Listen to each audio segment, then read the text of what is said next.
തീരുമാനത്തിലേക്കാണ് മറ്റു കാര്യങ്ങളിലേക്കൊക്കെ പോകുന്നത് കൂടിയാണ് മനസ്സിലാക്കേണ്ടതുണ്ട്. നിരവധി വ്യവസായികൾ ഇവിടെ വരുന്നത് കേരളത്തിൽ സംബന്ധിച്ച എല്ലാ കാര്യങ്ങളും തന്നെ ഒരു ഏകദേശം ഇത്ര കോടിക്കണക്കിന് നിക്ഷേപകർ കേരളത്തിൽ നിക്ഷേപിച്ചിട്ടുണ്ട്.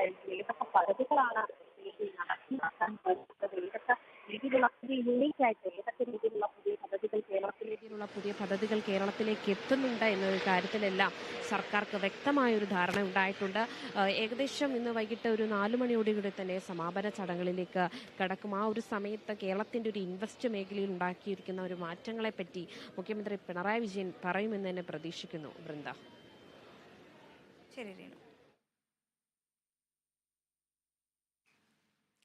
മറ്റ് വാർത്തകളിലേക്ക്. ഇൻവെസ്റ്റ് കേരള ഗ്ലോബൽ സംഗമത്തിൽ ടൂറിസം മേഖലയിൽ വലിയ തോതിൽ ഉപഭോക്താക്കൾ വരാൻ പോകുന്നുവെന്നും ടൂറിസം മേഖലയിൽ കേരളം മത്സരിക്കുന്നത് സംസ്ഥാനങ്ങളുമായിട്ടല്ല ലോക രാജ്യങ്ങളുമായിട്ടാണെന്നും കേരളം എല്ലാ മേഖലയിലും മുന്നോട്ട് പോകുന്നുണ്ടെന്ന് ടൂറിസം വകുപ്പ് മന്ത്രി മുഹമ്മദ് റിയാസ് പറഞ്ഞു. കേരളത്തിലെ മൊത്തത്തിൽ എടുത്ത് പരിശോധിച്ചാൽ എല്ലാ നിലയിലും കേരളം മുന്നോട്ട് പോകുന്നുണ്ട്. അത് നമുക്ക് കാണാൻ വേണ്ടി സാധിക്കും.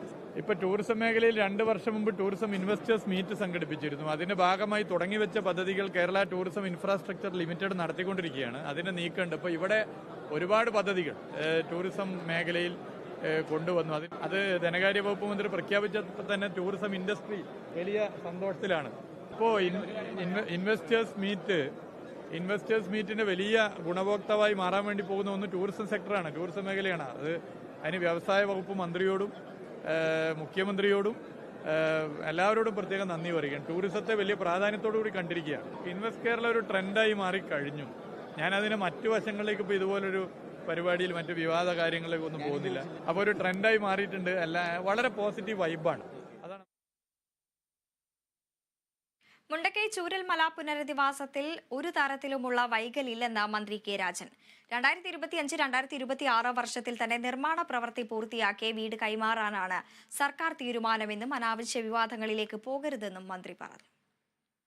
ഒരു കാരണവശാലുമുള്ള വൈകലുകൾ ഈ കാര്യത്തിലില്ല. സാങ്കേതികമായി കോടതിയുടെ 2.5 മാസക്കാലത്തെ വൈകൽ ഒഴിച്ചാൽ ബാക്കി ഒരു വൈകലും അവിടെ ഇല്ല.